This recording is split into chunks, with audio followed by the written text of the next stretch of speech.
जोहार, मैं आनंद कुमार और आप देख रहे हैं जन मन की बात। दोस्तों, नगर निकाय चुनाव के परिणाम आज घोषित हो गए हैं। बहुत सारी जगहों के घोषित हो गए हैं, कुछ जगहों के बाकी हैं। लेकिन जो तस्वीर उभर कर सामने आई है वो बता रही है कि गांव तो लुटे ही थे, अब शहर भी लुट गया बीजेपी के लिए। ज्यादातर नगर परिषदों में, नगर पंचायतों में और यहाँ तक कि 9 नगर निगम में मेयर के पद पर भी जो चुनाव हुए थे, ज्यादातर में या तो बीजेपी हार गई है, उनके समर्थित उम्मीदवार हार गए हैं, जेएमएम समर्थित उम्मीदवार जीत गए हैं या दूसरे उम्मीदवार जीत गए हैं। और चौंकाने वाली बात यह है कि कई जगह नगर परिषद में और धनबाद जैसे बड़े नगर निगम में मेयर के पद पर भाजपा के बागी उम्मीदवार चुनाव जीत गए हैं या चुनाव जीतने की तरफ बढ़ रहे हैं। तो ये तस्वीर क्या बताती है? हमने पहले भी अंदेशा जताया था कि भाजपा के लिए शहरों का जो किला है उसको बचाए रखने में मुश्किल हो रही है। क्या है इसके कारण? क्या भाजपा का असंतोष है, संगठन की कमजोरी है, नेतृत्व की अक्षमता है, यूजीसी का प्रभाव है? क्या है? इन सब पर बात करने के लिए हमारे साथ हैं भाजपा के प्रखर आलोचक लेकिन राष्ट्रवाद के प्रबल समर्थक पंकज प्रसून जी, जो अपनी तीखी टिप्पणियों के लिए, बेबाक टिप्पणियों के लिए जाने जाते हैं। और आज मैं आपका पोस्ट देख रहा था पंकज जी, आपने कई बातें उस पर लिखी है, लेकिन तस्वीर और भी ज्यादा साफ हो गई है। दूसरी बात यह भी होगी कि जिन बागियों को भाजपा ने नोटिस थमाया था, अब उनके एक हाथ में बीजेपी का नोटिस है, एक हाथ में जीत का सर्टिफिकेट है, और भाजपा के बड़े नेता अब उनको बधाई दे रहे हैं। जामताड़ा के जो नगर परिषद के अध्यक्ष तरुण गुप्ता जो बागी होकर लड़े थे, उनकी पत्नी को आज देखा मैंने, भाजपा के एक बड़े पदाधिकारी ने बधाई दी है। तो आपका स्वागत करते हैं और साथ में आपसे विशेष टिप्पणी की अपेक्षा रखते हैं। क्या इन सबको आप किस रूप में देख रहे हैं? आनंद जी, शहर तो बीजेपी के गढ़ हुआ करते हैं ना। झारखंड में तो यही कहा जाता था कि धनबाद जैसे शहरों में, जमशेदपुर जैसे शहरों में, गिरिडीह जैसे शहरों में किसी को भी दे दो, बीजेपी के नाम पर निकाल लेगा, क्योंकि इतने प्रतिबद्ध वोटर हैं। अब उन शहरों में क्या हुआ? जमशेदपुर का रिजल्ट, मानगो का मुझे नहीं पता, लेकिन बाकी जगह देख लीजिए आप। धनबाद में क्या हो गया? तो मानगो में 2 चरण में भाजपा समर्थित उम्मीदवार है संध्या सिंह, वो पन्ना गुप्ता की पत्नी सुधा गुप्ता जो कांग्रेस समर्थित है, उनसे करीब करीब 4000 वोटों से पीछे चल रही। एक बात इसमें आप विश्लेषण करते समय एक और चाहूंगा कि ये जो बातें हो रही हैं उसमें आखिर भाजपा के जो सांसद हैं या भाजपा के जो विधायक हैं, क्या ये फेलियर उनका भी नहीं है? सिर्फ रांची बचा पाए, जैसे आप पहले भी कहते हैं कि भाजपा रांची वालों की पार्टी रह गई है, तो सिर्फ रांची का मेयर पद है जो भाजपा ने इज्जत के साथ जीता है, बाकी हर जगह फजीहत हुई। नहीं, रांची में भी रोशनी खलखो की अपनी इमेज और जनता के बीच सर्वसुलभता, उसकी वजह से जीते हैं। इन लोग तो भट्टा बैठा ही दिया था चुनाव प्रचार के बीच में। ये जो चंडाल चौकड़ी है, ये तो बार बार मीटिंग के लिए बुलाता था, समय वेस्ट करने के लिए, समय वेस्ट करने के लिए कि मीटिंग है, मीटिंग है। क्या मीटिंग मीटिंग कर खेल रहे हैं? पता चला कि जो, हमें नाम अब किसी का नहीं लूंगा इसमें, मैं इसलिए यहां से शुरू कर रहा था कि शहर तो बीजेपी का गढ़ हुआ करते थे ना, वहां पे क्या हो गया? गांव और जंगलों में जब साफ हुए तो आपने ये कहा कि आदिवासी हैं और आदिवासियों का मोबिलाइजेशन हो गया, इस वजह से हार गए। शहरों में किसका मोबिलाइजेशन हो गया? आज न आप शहर में हैं, न गांव में हैं, न जंगल में हैं, कहीं नहीं है। कारण, पहले मैं भारतीय जनता पार्टी के लिहाज से समीक्षा कर ले रहा हूं, उसके बाद हम जेएमएम कांग्रेस पर आएंगे।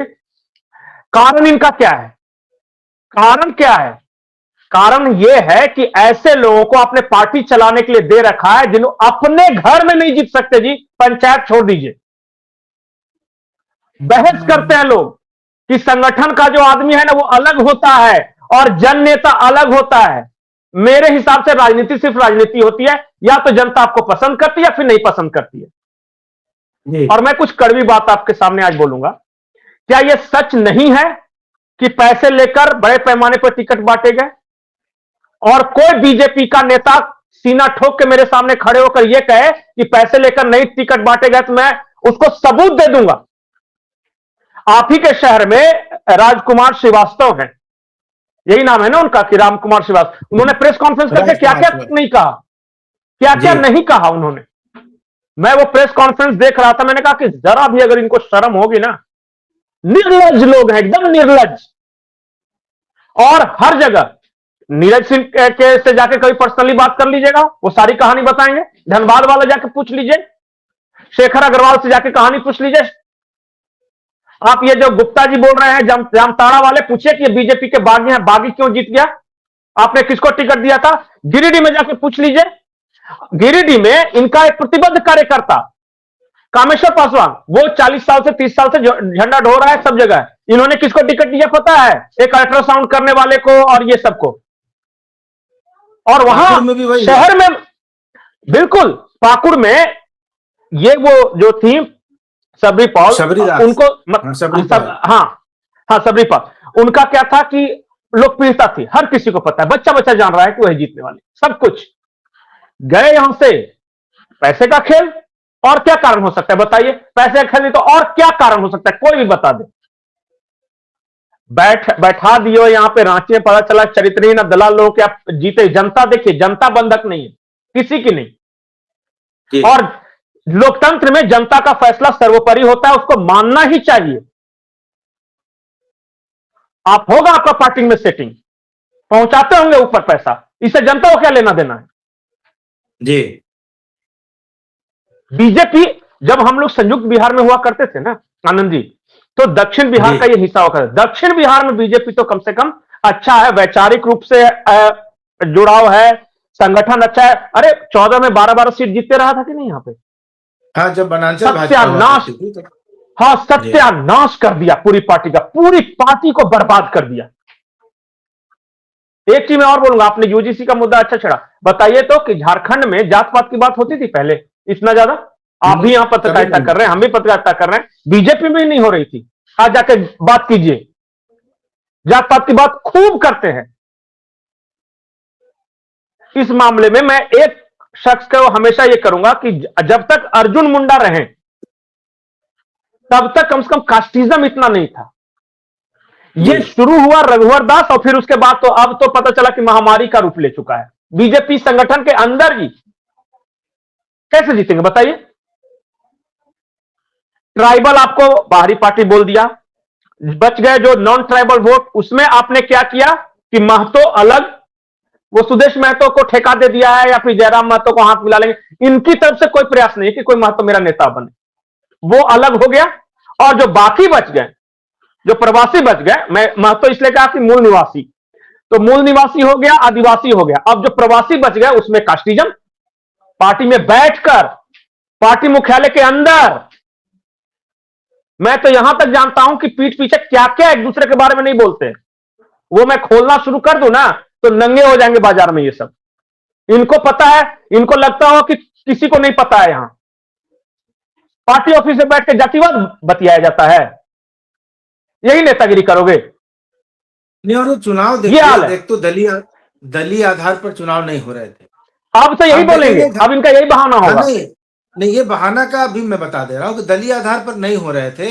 जेएमएम की तरफ से मुख्यमंत्री तो छोड़ दीजिए, उनका कोई मंत्री भी किसी के लिए प्रचार करने नहीं गया। बिल्कुल, ना कांग्रेस का कोई मंत्री गया प्रचार करने। और एक बात मैं और इंटरेस्टिंग बात बताऊं, बिल्कुल अलग अलग लड़ा, अलग अलग लड़ा। ये भाजपा की पूरी फोर्स थी, भाजपा ने केंद्रीय मंत्रियों को उतारा, जया प्रदा जैसी स्टार को बुला लिया, गिरिराज सिंह जैसे हिंदू मुस्लिम करने वाले को बुला लिया, संजय सेठ इनके लोकल केंद्रीय मंत्री हैं, अन्नपूर्णा देवी लोकल केंद्रीय मंत्री हैं, 3 केंद्रीय मंत्री आए। अरुण सिंह, हाँ, जो भाजपा के मुख्यालय से सिर्फ प्रेस नोट में ही नजर आते हैं और सब जारी करने के लिए, वो भी दिखाई दे गए।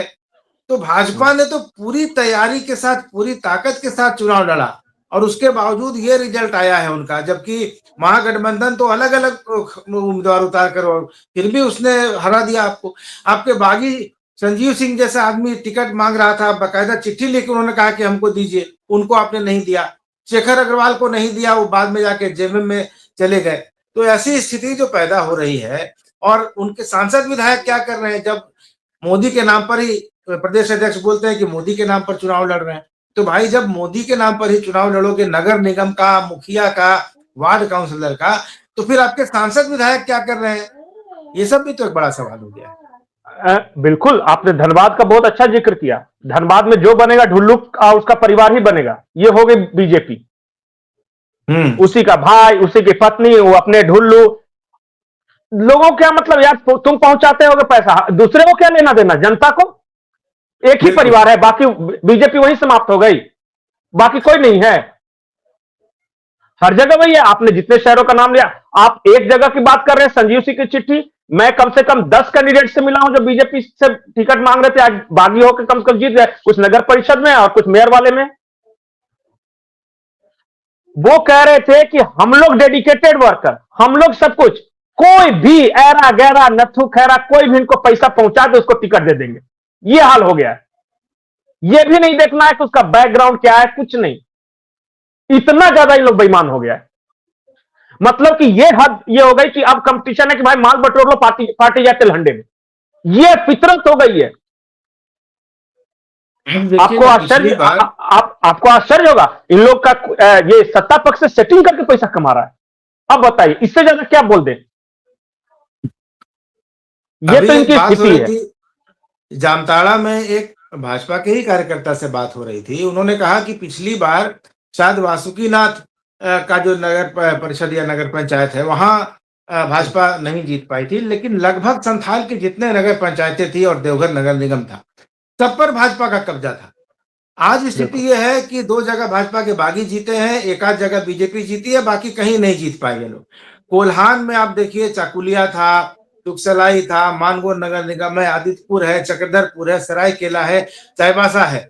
इसमें भाजपा के पास सिर्फ आदित्यपुर का मेयर पद शायद मिला है, बाकी कहीं नहीं जीत पाई है। मानगो की अभी मतगणना चल रही है, इसका रिजल्ट लंबित है। नहीं तो बाकी अब चकुलिया हार गए, सरायकेला हार गए, चक्रधरपुर हार गए, चाईबासा हार गए, सब जगह हार गए। तो विधानसभा में जिस तरह से लोगों ने सीटें गंवाई थी, वही पैटर्न अब शहरों में चला आया है। जिला परिषद में पहले भी ज्यादा नहीं थे जी। और मैं आपको बताता हूं कि इनका 2 ऐसा क्षेत्र है ना जहां से इनके बड़े बड़े मुख्यमंत्री थे। एक कोल्हान है जहां से अर्जुन मुंडा, रघुवर दास सब हैं। मधु कोड़ा अब आजकल बीजेपी में है। हाँ, चंपई सोरेन, 4-5 तो मुख्यमंत्री हैं। हाँ, 4-5 मुख्यमंत्री हैं। आप 5 मुख्यमंत्री मिला के 5 सीट, एक प्रदेश 5 सीट नहीं जीतते हैं। एक पूर्व प्रदेश अध्यक्ष भी है, दिनेशानंद गोस्वामी। हाँ, दिनेशानंद गोस्वामी। ये 5-6 बड़े दिग्गज मिलकर 5-6 सीट भी नहीं जीत पाते। कोल्हान का रिजल्ट निकाल कर देख लीजिए। अब दूसरी बात देखिए, 2 भी नहीं जीत पाते ये लोग तो। अब बताइए कि 5 को मुख्यमंत्री या एक प्रदेश अध्यक्ष मिलके सीट नहीं निकाल पा रहे हैं। अपने क्षेत्र का बात करवा दीजिए इनसे, सीधे एकदम अमेरिका से लेकर इंग्लैंड तक बात कर लेंगे, और अपना जगह पे पता चला चुनाव जीतने में इनकी नानी मर रही है। अब दूसरा मैं बता रहा हूं, ये तो हो गया कोल्हान का। दूसरा संथाल, वहां भी पूर्व मुख्यमंत्री और बाबूलाल मरांडी संथाल की राजनीति करते हैं ना। और सबसे इनका जो ताकतवर नेता है वो प्रदीप वर्मा, वो भी उसी प्रभारी है, संथाल का ही। निशिकांत दुबे वो भी वहीं के हैं। संथाल का रिजल्ट देख लीजिए,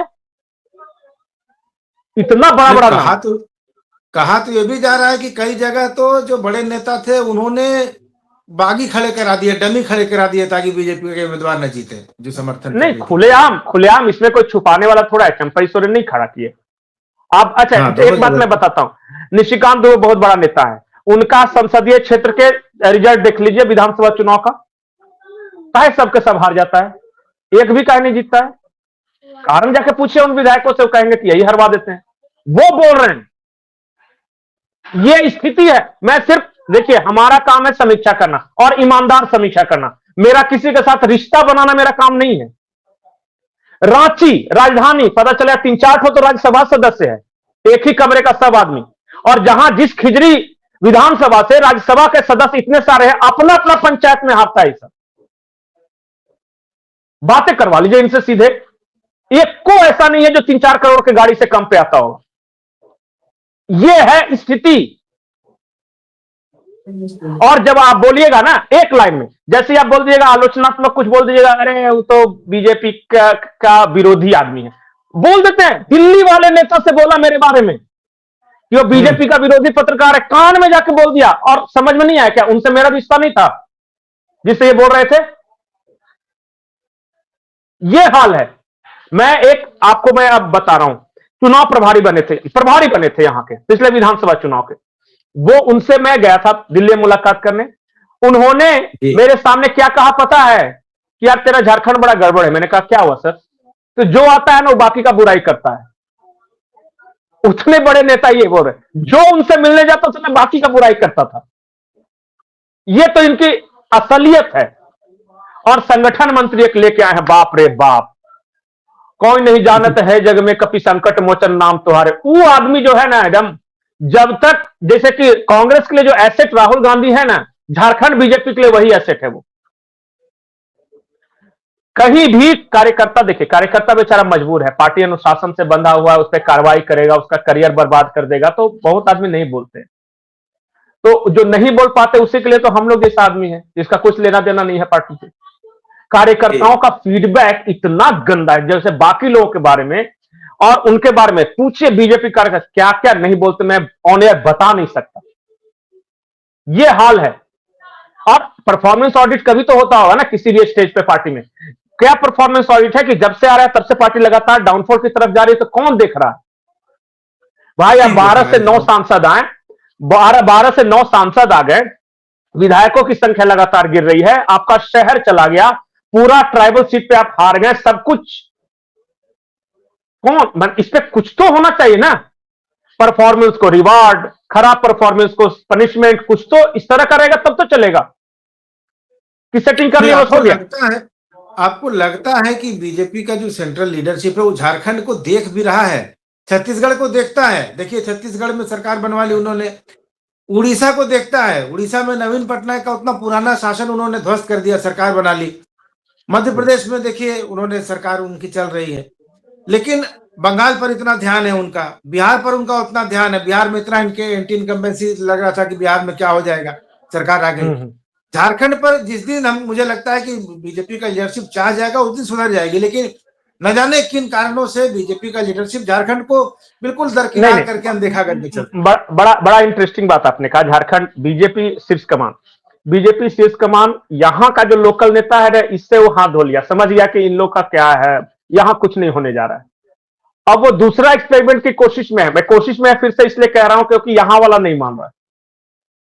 वो देख रहा है कि इन लोग से तो अब कभी नहीं आएंगे, जो ये सब है ना, ये सब किसी तरह पार्टी के नाम पे विधायक विधायक बन जाए तो अलग बात है, बाकी इन लोग से कुछ नहीं होने वाला है। जो मौजूदा लॉट में नेतृत्व है, इनको पता है कि इनका कितना जनाधार है, इनका इतना वैचारिक रूप से प्रतिबद्ध है और क्या है, इन लोग को माननीय और देवतुल्य कार्यकर्ता और मीटिंग और रिपोर्ट, यही समय सब उलझा हुआ है। तो समझ नहीं गया, इतना बेवकूफ तो मोदी अमित शाह वगैरह है नहीं, वो तो जान रहे हैं कि लोग क्या कैपेसिटी है।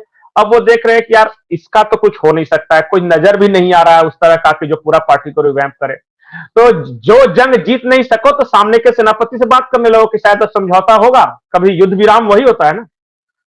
हाँ। तो शायद इस वजह से भी देख रहे होंगे कि जाने दो इन लोग को, जितना मरा हुआ रहेगा सामने वाला उतना कंफर्टेबल रहेगा, ज्यादा संघर्ष करने लगा तो बिदक जाएगा। ये भी तो हो सकता है। हम तो प्रोबेबिलिटी पे ये कर रहे हैं समीक्षा। तो सोच रहे होंगे कि जितना इन लोग मरा रहेगा उतना ही हेमंत सोरेन को लगेगा कि चलो भाई ठीक है, अब हमारा निष्कंटक चलेगा, तो बढ़िया है।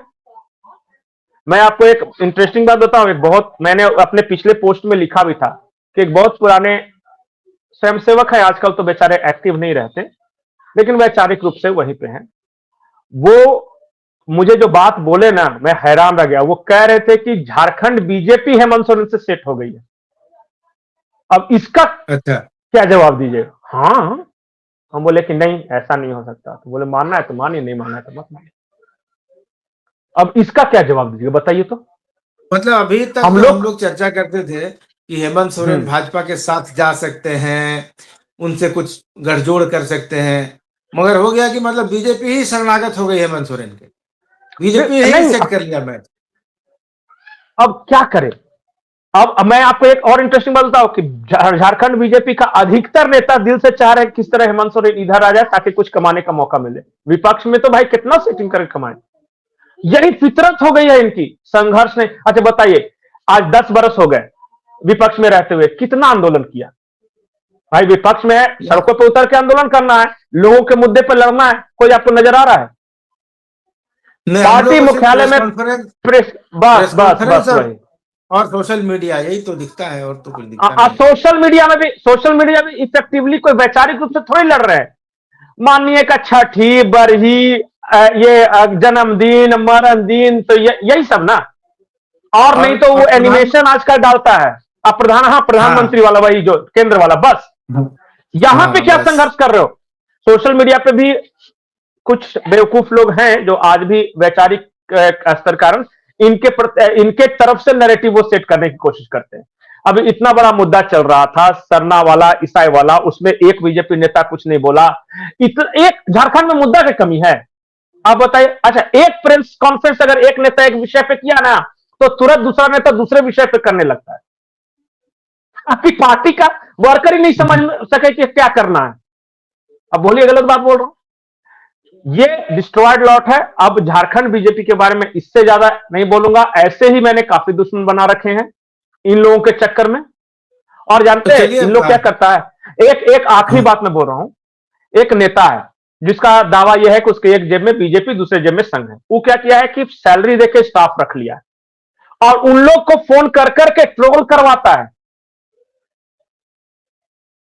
कुछ बीजेपी वालों को अपने संस्थान, कुछ अपने संस्था वालों को बीजेपी में आप बाकायदा सैलरी ले देकर टाइट किए हुए। ये स्थिति है।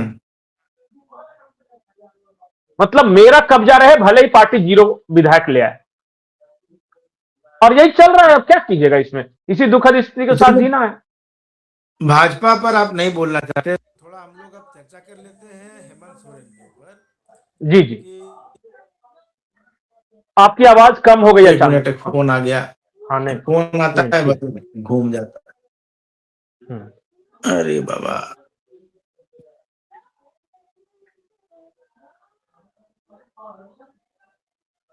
हाँ, क्या लग रहा है, हेमंत सोरेन लगातार दूसरे टर्म मुख्यमंत्री बन गए, इस बार और मजबूत होके आए। भाजपा का जो गांव उजड़ चुका था, शहर भी लूट गया उसका। अब क्या लगता है, मैंने एक पत्रकार का फोन आया था जब हम लोग रिकॉर्डिंग के लिए बैठ रहे थे, उससे पहले, बहुत सीनियर पत्रकार हैं, तो मैंने उनसे यही सवाल पूछा कि अब तो लगता है कि 15-20 साल तक कोई हिलाएगा नहीं हेमंत सोरेन को। तो उन्होंने कहा कि अब 50 साल तक कोई नहीं हिलाएगा। कौन हिलाएगा? नहीं, हिलाने के लिए 50 साल सामने की कोई बात, मजबूत हो। हाँ, कोई हाँ, कोई रहना आदमी चाहिए तब। होना तो देखिए, चाहिए। हाँ। 50 साल तो नहीं कहूंगा, लेकिन ये हेमंत सोरेन का गोल्डन पीरियड चल रहा है और ही शुड एंजॉय इट। क्योंकि ये जो चल रहा है ना, ऐसा दौर दोबारा शायद कभी उनकी जिंदगी में आया नहीं। सामने मैदान बिल्कुल साफ है और उनकी पार्टी वेल ऑर्गेनाइज्ड है। वेल ऑर्गेनाइज का मतलब in terms of resources, in terms of कार्यकर्ता, प्रतिबद्धता, सब। जो बीजेपी के जो वोटर हैं, उनमें से भी मैं बहुत सारे ऐसे वोटरों को जानता हूं जो कि हेमंत सोरेन को पसंद करने लगे हैं, और वो यूजीसी वगैरह ये सब के चलते भी। अगर कोई ये कह दे कि यूजीसी का कोई असर ही नहीं था, तो बिल्कुल झूठ बोल रहा है। बिल्कुल झूठ बोल रहा नहीं नहीं, हम लोगों ने है। तो गिरिडीह, देखा है। हाँ, मैं हम जहां बैठा हम हूँ, हम्म। आदित्यपुर के नगर निगम में तो लोगों ने कहा भले बीजेपी का समर्थित कैंडिडेट जीत गया है, लेकिन आप देखिए मार्जिन हम्म, ज्यादा नहीं होगा। और लोग बिल्कुल। खुलकर कह रहे थे कि भाई, जो यहाँ पर तो ज्यादातर बाहर के लोग हैं और उनमें ज्यादातर संख्या जो है सवर्णों की है, डोमिनेटिंग कॉज लोग हैं, फैक्ट्री है उनकी, हम्म, इंडस्ट्रीज है। तो उनमें काफी रिएक्शन देखने को मिल रहा था। तो ऐसा नहीं है कि यूजीसी का कोई हर ऐसा जगह, करंट नहीं है, बिल्कुल है। हर जगह। गिरिडीह में चुनाव से एक दिन पहले बकायदा बैठक हुई है, बहुत जगहों पे, अलग अलग समाज की। और एक जगह सवर्ण समाज की पूरा भी आया, बाकी अपना जरा का अलग, कास्ट का अलग, ही सब। उन्होंने बैठक करके नहीं वोट दिया, और सबको पता है ये बात। तो अच्छा, कितना एक तो एक जेएमएम, मैं जेएमएम की स्ट्रेटेजी बता रहा हूँ। जुगसलाई एक नगर परिषद के अध्यक्ष के लिए गिरिराज सिंह को बुलाया गया, क्योंकि हिंदू मुस्लिम करना था। अब देखिए स्ट्रेटेजी क्या है। वहां हिदायतुल्लाह खान जो अल्पसंख्यक आयोग के अध्यक्ष है, उन्होंने अपनी पत्नी को खड़ा किया, नौशीन खान को। बिल्कुल। जेएमएम ने एक तीसरे कैंडिडेट को समर्थन दे दिया, एक मानिक मलिक है जिला परिषद सदस्य, उनकी पत्नी डॉली मलिक को। इससे क्या हुआ, मुस्लिम वोटों का तो ध्रुवीकरण हो गया गिरिराज सिंह जैसे लोगों की वजह से। हिंदू वोटों के लिए जेएमएम का कैंडिडेट था, बीजेपी समर्थित कैंडिडेट था, और एक दो थे, तो हिंदू वोटों का बंटवारा हो गया और वो 700 वोट से चुनाव जीत के निकल गई चुपचाप। बिल्कुल। तो ये और ये ये राजनीति जो पहले मैच्योर दल करते थे, राष्ट्रीय दल करते थे, वो मैच्योरिटी तो जेएमएम में आ गई है। लेकिन बिल्कुल। भाजपा में और जो चल रहा है उसमें तो आप देख ही रहे हैं कि क्या हो रहा है। अपने ही लोग बागी होकर हरवा दे रहे हैं अपने कैंडिडेट को, खुद जीत जा रहे हैं। ये तो स्थिति चल रही है। बिल्कुल, वहां हिदायतुल्ला खान नाम का कोई कैंडिडेट खड़ा था, इसलिए गिरिराज सिंह को बुलाया गया। हम्म। वहां कोई दूसरा अगर खड़ा है तो नहीं बुलाया जाता। देखिए, जनता इतनी बेवकूफ नहीं है, वो सब समझ रही है बात को। आप हिंदू मुस्लिम करोगे और फिर पता चलेगा कि ऊपर से जो काम किए हैं जातिवाद को लेके। हेमंत सोरेन के बारे में बोलूंगा, बीजेपी फिर आ गया। हेमंत सोरेन के बारे में बोलूंगा कि बहुत मैच्योर पॉलिटिक्स कर रही है। मैं जिस इलाके में जहां जहां से मैंने रिपोर्ट लिया, सवर्ण समाज के मन में इनके प्रति सिंपैथी इस वजह से है कि इन्होंने कभी उस तरह से भेदभाव कभी नहीं किया। ठीक है, इनका कैडर कैसा है, वो उनका पार्टी का विचारधारा कैसी, वो अलग बात है। लेकिन व्यक्तिगत व्यवहार में हेमंत सोरेन ने आज तक किसी का अपमान नहीं किया है। एक तो इनका व्यवहार इतना मधुर है कि अधिकारी लोग को भी सर बोल देते हैं, तो उसका भी एक इंपैक्ट है। और फिर कभी भी पर्सनली आप जब जाइए, कोई भी जाए, और मेरी बात को झारखंड के बहुत सारे लोग मानेंगे, चाहे वो मुस्लिम जाए या हिंदू जाए या अपर कास्ट जाए या ये जाए, सम्मान है और काम भी होता है उनका। जैसे बीजेपी के एक बहुत अच्छे सवर्ण है, अब वो गए। हेमंत सोरेन को पता है कि ये बीजेपी माइंडेड आदमी है, सवर्ण है, कभी हमको वोट नहीं देगा, लेकिन उसको भी उसी तरह सम्मान देंगे और उसका भी काम तो चुपचाप हो जाता है। अब बताइए वो आदमी क्या करेगा, आज न कल तो उधर जाएगा ना, और यहां तो खाली अपमान ही अपमान। ये बहुत मायने रखता है झारखंड जैसे छोटे स्टेट में, जहां नेता को बहुत सारे लोग पर्सनली जानते हैं, जहां मुख्यमंत्री से डायरेक्ट कांटेक्ट में आते, डे टू डे अफेयर्स उसका देख रहे हैं। कल्पना सोरेन देखिए कितनी मैच्योर पॉलिटिशियन। आज पूरे झारखंड बीजेपी में एक नेता ऐसा बता दीजिए कि जो कि हेमंत सोरेन या कल्पना सोरेन के बराबर भी कहीं खड़ा हो सके। मैं इसलिए परसोना की बात कर रहा हूं, परसोना की बात इसलिए कर रहा हूं कि बाबूलाल मरांडी गए थे, चुनाव से पहले गिरिडीह थे, एसडीओ इनको हड़का के भगा दिया। ये हाल अब कद है ना, प्रथम मुख्यमंत्री उनका तो औरा होना चाहिए। नेता प्रतिपक्ष है, मुख्यमंत्री के बाद उन्हीं को प्रोटोकॉल मिला हुआ है। इस चलते हो गया क्योंकि बीजेपी ही उनके साथ नहीं, पीछे जानता है, वो अफसर को नहीं पता है, उसको सब पता है कि कोई नहीं आएगा आज। और पार्टी के अंदर ही कई लोग अंदर अंदर मुस्कुराएंगे, अच्छा उसका बेइज्जती हो गया, वाह वाह वाह क्या बात। ये हाल। तो हेमंत सोरेन और कल्पना सोरेन आज की तारीख में यंगस्टर्स, जेनजी और जो जिस तरह से इन्होंने राजनीति की है, चुनाव के पहले क्या बोल दिया कि केंद्र हमारा बड़े भाई की भूमिका में। तो जो थोड़ा बहुत बीजेपी से नाराज वोटर था बोला आदमी तो सही है। जो भी यूजीसी की वजह से नाराज होगा बोला कि आदमी तो सही है यार, बात तो सही कह रहा है। हम सुनते हैं ना आसपास सब लोगों का, क्योंकि मेरे सर्किल में ज्यादातर बीजेपी के, लेकिन हर कोई ये कहता है कि नहीं हेमंत सोरेन आदमी ठीक है, इन लोग से बढ़िया है। बहुत आदमी बोला है, बीजेपी का वोटर बोला है कि इन लोग से बढ़िया है। तो इसका लाभ तो है ना, 2% 4% जो भी स्ट्रिंग होगा। तो बस यही कह रहे हैं, व्यवहार इन लोग जानते हैं, अपने ही पार्टी में उलझा हुआ है, वही मीटिंग या रिपोर्ट पहुंचाने में बस उतना ही इन लोग का रहते हैं, ज्यादा ज्यादा प्रेस कॉन्फ्रेंस। जनता से कहां जुड़ा हुआ है, कहीं नहीं। वो तो इतनी बड़ी पार्टी है, पहले का कैडर बनाया हुआ है, उसकी वजह से मिलते रह रहा है वोट।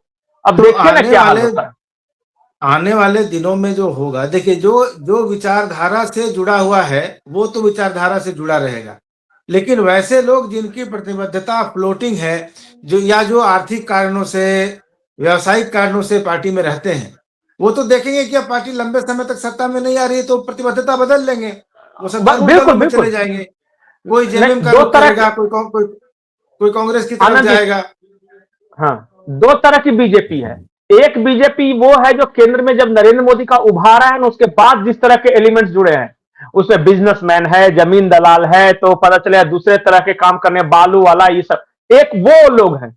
उन लोग का पार्टी उठी कुछ नहीं होता है, उन लोग का धंधा होता है कि भाई अभी केंद्र में उसका है तो उसका सब कुछ ठीक चला है तो उसके साथ जुड़ो, या फिर उसको ये लगता है कि ये पार्टी से अगर टिकट मिल जाएगा तो क्योंकि इसका प्रतिबद्ध कैडर वोटर है तो हम निकाल लेंगे, तो चलो भाई खर्चा करके यहां जाते हैं। उसको ये है सिर्फ। दूसरे वो है कि जिनकी मजबूरी है, मतलब वो वैचारिक रूप से और शुरुआत से ऐसे है ना कि वो जा ही नहीं सकते, और वो वोटर जो होते हैं ना वो कोर वोटर है। अब इनका मुझे डर है कि इनका कोर वोटर न दरकने लगे। क्योंकि मैं एक बता रहा बड़ा हूं आपको कारण ये भी हो बहुत। सकता है, ये जो जी। शहरों में हार का एक बड़ा कारण ये भी हो सकता है कि ये कोर वोटर निकला ही नहीं होगा, घर बैठ गया होगा। नहीं निराश है, नहीं निकला है। कई जगहों पे जो बागी खड़े हुए हैं उनके तरफ ज्यादा बीजेपी का वोटर।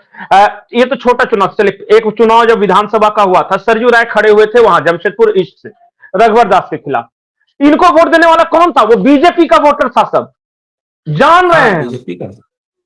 लेकिन वो कमल निशान ना करके सिलेंडर छापे दे रहा था उस वक्त। तो वो सब कम बीजेपी नहीं है जिसने दिया है, उसको पता है कि क्या करे। मजबूर है, पार्टी कभी कभी अपने कैडरों को भी इतना मजबूर कर देती है कि वो भाई निराश होकर दूसरी तरफ फिर चला जाता है। नहीं तो ये इतना सारा बागी कैसे जीत जाता? ये हाल है। और बिल्कुल। फैसलों से ये काम करते हैं, अब मैं क्या बताऊं इससे ज्यादा।